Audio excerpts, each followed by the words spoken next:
एक important flash आया था आपकी स्क्रीन पर। सेबी ने ड्राफ्ट रिलीज़ किया है रिटेल इन्वेस्टर्स के पार्टिसिपेशन के लिए एल्गो ट्रेडिंग में। इससे बेटर डे नहीं हो सकता था चुनने के लिए, है ना एक्चुअली।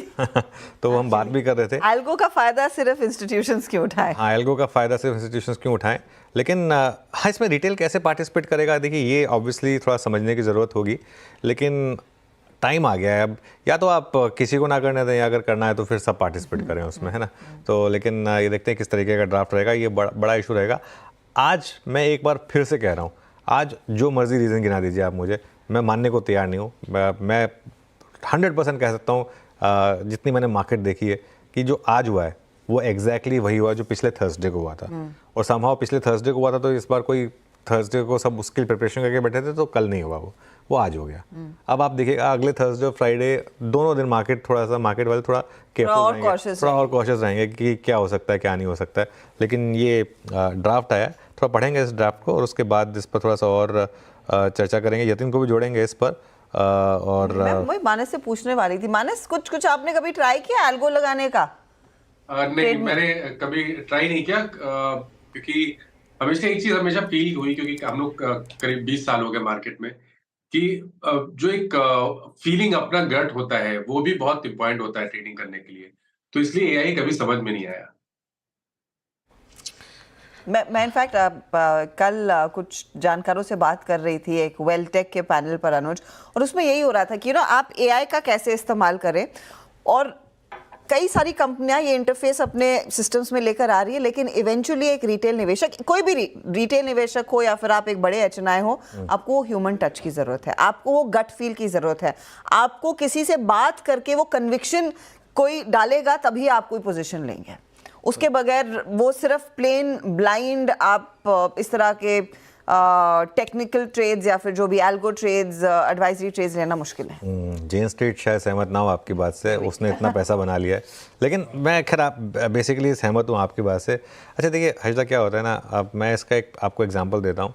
आप अगर मूवीज़ देखते हैं, जब सबसे आइकॉनिक मूवी आई थी वॉल स्ट्रीट, है ना, उसके बाद फिर वो कैसे इवॉल्व हुई, उसके बाद बॉयलर रूम आई, उसके बाद ऑब्वियसली द बिग शॉट, और वो जो ग्लोबल फाइनेंशियल क्राइसिस के टाइम पर वो सब मूवीज़ आई थी, वो सब मूवीज़ धीरे धीरे करके इवॉल्व हुई हैं।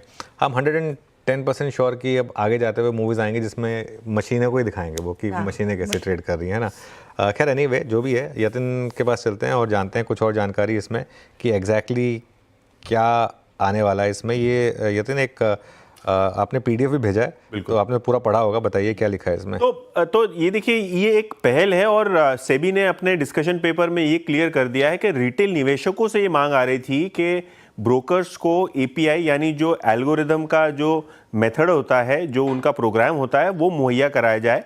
ऑब्वियसली सेबी ने ये जो सजेशंस हैं और जो मांग है, इनका जो मत है वो संज्ञान में लिया है और सेबी को लगता है कि अब ये समय आ गया है कि रिटेल निवेशकों को भी एल्गो दिए जाएं। ऑब्वियसली एल्गो एक डेंजरस चीज़ है क्योंकि ये बहुत अलग तरीके से काम करती है।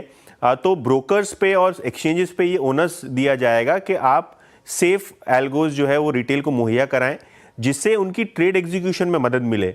ऑब्वियसली आप जो जेन स्ट्रीट की बात कर रहे हैं, उनके एल्गोज ऐसे होते हैं जो लोगों के स्टॉप लॉस ट्रिगर कराते हैं, मार्केट में एक वॉलेटिलिटी क्रिएट करते हैं। इस तरीके के एल्गो की बात नहीं हो रही यहाँ उस तरीके की एल्गो की बात हो रही है जो आपको एग्जीक्यूशन बेटर करके दे दे। क्योंकि बहुत सारी बार जो रिटेल शेयर्स खरीदते हैं वो इलिक्विड होते हैं, वो एक पर्टिकुलर एग्जीक्यूशन मेथड फॉलो करते हैं। ऑब्वियसली क्योंकि आप एक रिटेल निवेशक है जो अपना बिजनेस भी चला रहा है, तो आपके लिए डिफिकल्ट होता है बहुत सारे ऑर्डर्स एग्जीक्यूट करना। तो एल्गोज आपको मदद करेगा कि आपका टाइमली ऑर्डर एग्जीक्यूट हो, चाहे वो शेयर्स खरीदने हो बेचने हो। तो इस तर्ज पे सेबी ने एल्गोरिदम्स रिटेल के लिए अलाउ करने का प्रावधान बनाया है। ऑब्वियसली ये जो डिस्कशन पेपर है ये सब्जेक्ट टू अप्रूवल है फिर से एक बार सेबी बोर्ड का, और जो डिस्कशन पेपर में पब्लिक के सुझाव आएंगे इसको मद्देनजर रखते हुए भी काफ़ी चेंजेस हो सकते हैं। लेकिन अभी जो दिखाई पड़ रहा है वो ये दिखाई पड़ रहा है कि जो एपीआई है, जो सॉफ्टवेयर्स हैं, जो एल्गोज हैं, वो रिटेल को मुहैया कराए जाए ताकि एग्जीक्यूशन ऑफ ट्रेड थोड़ा बेटर हो सके।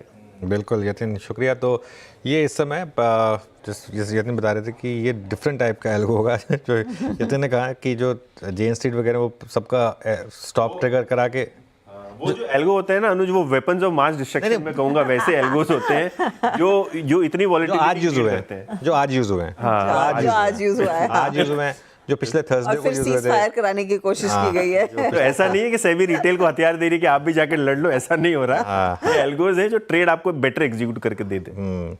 तो महाभारत के टर्म्स में कहें तो ब्रह्मास्त्र नहीं, भाला और गदा देने की तैयारी है रिटेल को कि थोड़ी लड़ाई आप भी कर लो।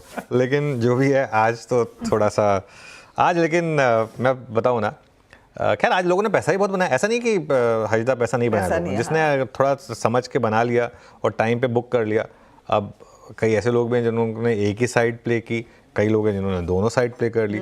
और अगर आप, कई लोग कहते हैं कि ठीक है अगर वॉलेटिलिटी है तो क्या हो गया, हम वॉलेटिलिटी में जो फ़ायदा उठाए वही असली ट्रेडर है, उसमें भी कोई डाउट नहीं है, बिल्कुल 100%। यहाँ बात हो रही है इन जनरल टोटलिटी की, अक्रॉस द बोर्ड की, कि अगर 90 to 95% लोगों के अगेंस्ट अगर एक चीज़ जा रही है तो उसका कैसे यूज़ हो रहा है या कैसे मिस यूज़ हो रहा है। एनीवे, बात करते करते अब मार्केट आ गया डे हाई पर, और अब इंट्राडे से हम एग्जैक्ट 600 पॉइंट ऊपर हैं। एक बार निफ्टी का डे चार्ट दिखाइए। 24,180 का लो था और अब 24,780 पर हम, तो एग्जैक्ट 600 पॉइंट की इंटरडे रिकवरी। अल्ट्राटेक सीमेंट को रिविजिट करते हैं एक बार। डे हाई पर ये स्टॉक अब ट्रेड कर रहा है। ये ट्रेड अभी शो की शुरुआत में दी थी, आई थिंक अल्ट्राटेक सोनी ने दी थी। हाँ, तो सोनी जी इसको रिविजिट करते हैं एक बार। जी अनुज जी, यहाँ पे मुझे लगता है कि होल्ड करना चाहिए। स्ट्रेंथ पकड़ रहा है काफी स्ट्रांगली, फ्रेश लॉन्ग्स यहाँ पे है। सो टारगेट इंटैक्ट है 12,500 12,800 के लिए। 500 तो क्लियरली तो वो टारगेट्स इंटैक्ट और उस तरफ बढ़ने के पूरे आसार साफ बनते दिखाई दे रहे हैं। चलिए एक दो और ट्रेड्स आपकी स्क्रीन पर लेकर आते हैं जहां पर कुछ एक्शन, कुछ मोमेंटम देखने को मिल रहा है। अल्ट्राटेक के साथ साथ I think Ramco cement screen पर रखना चाहिए, क्योंकि इसकी बात हम परसों भी कर रहे थे जब वो सीमेंट प्राइस हाइक वाली खबर आई थी, और उस समय इसको रेकमेंड भी किया गया था। अमित, ये कुछ ट्रेड है जो लिया जा सकता है आज फ्राइडे आफ्टरनून आखिरी 1 घंटे के ट्रेड के लिए, या फिर सोमवार तक होल्ड करने के लिए? आई थिंक मैम इसको पोजिशनली लिया जा सकता है। यहाँ पे स्ट्रक्चर काफी स्ट्रॉन्ग है। हमने 7-8 दिनों का एक पुल बैक देखा था जिसने आज एग्जैक्टली 20 डेमा पे होल्ड लिया और एक स्ट्रॉन्ग बुलिश कैंडल बनाई है जिसने अपना 10 डेमा भी रिकवर कर लिया। वॉल्यूम्स को देखें तो पिछले 6-7 दिन के वॉल्यूम्स यहाँ पे काफी ज्यादा है, तो एक पोजिशनल व्यू यहाँ पे लिया जा सकता है with stop loss of 1010 and targets of 1080। Okay, चलिए अब कविता जी के पास चलते हैं और उनकी ट्रेड लेते हैं। कविता जी, गुड आफ्टरनून, बताइए क्या ट्रेड पिक किया आपने? Very good afternoon Anuj ji, good afternoon everyone. Well, real estate से मुझे लग रहा है new entrant Lodha it's looking good. अच्छे से नीचे से इसने रिकवरी किया आफ्टर 420 के से प्रॉफिट बुकिंग जैसे आई। मुझे लगता है 1415 के ऊपर काउंटर अगर निकलता है तो दोबारा अपने स्विंग हाई 1440 की तरफ बढ़ेगा। वंस उसे क्रॉस कर पाता है तो 1465 तक के लेवल की तरफ ये जा सकता है। तो मुझे लगता है 1400 के स्टॉप लॉस के साथ इसे चेज करना चाहिए for the price target of 1440 1465। Okay, तो ये फिलहाल मैक्रोटेक डेवलपर्स में एक अपॉर्चुनिटी 1465 के लिए एक मौका आपके लिए साफ तौर से बनता दिखाई दे रहा है। इंडेक्स के कुछ स्टॉक्स जहां पर इस दोपहर थोड़ी सी और रिलीफ देखने को मिल रही है। हम बैंकों की बात कर रहे थे, उसमें एक बार कोटक महिंद्रा बैंक आपकी स्क्रीन पर लेकर आएंगे, क्योंकि ये स्टॉक लगभग 1.5% ऊपर है। और सुबह में भी आपको याद होगा हमने बात की थी HDFC ICICI बैंक की, कि इनका चलना ज़रूरी है अगर मार्केट को कुछ रिलीफ मिलना है, और वो ठीक हुआ भी है। इनमें अमित, क्या आप अपॉर्चुनिटी पकड़ रहे हैं, चाहे वो कोटक हो या फिर आपका ICICI बैंक? मैम देखा जाए तो दोनों के स्ट्रक्चर्स काफी पॉजिटिव हैं। अगर हम बात कोटक की करें तो 1740 1750 के आसपास इसका एक स्ट्रॉन्ग सपोर्ट एरिया है, और हमने देखा कि आज के भी सत्र में कोटक ने वहीं से एक रिवर्सल दिया। लॉजिकली इसके टारगेट्स बनते हैं 1850 से 1860 का एक मूव यहाँ पे ड्यू है। स्टॉप लॉस लगभग हम रखेंगे 1770 रुपए का। रही बात ICICI बैंक की, इसमें कंटिन्यूअस स्ट्रेंथ हम देख रहे हैं in spite of all the market volatility आज की। I think this was one of the only banks जो relatively unaffected था और वापस आउट परफॉर्म कर रहा है। तो यहाँ पे भी पोजीशन बनाई जा सकती है। 1325 के लगभग स्टॉप लॉस रहेगा, टारगेट्स रहेंगे 1375 to 1390। ओके, चलिए अब आगे बढ़ते हैं और बात करते हैं मार्केट्स के कुछ बड़े व्यूज़ की। मॉर्गन स्टैनली और जेफरीज जैसे दिग्गज विदेशी ब्रोकरेजेस भारतीय मार्केट को लेकर एक्चुअली काफ़ी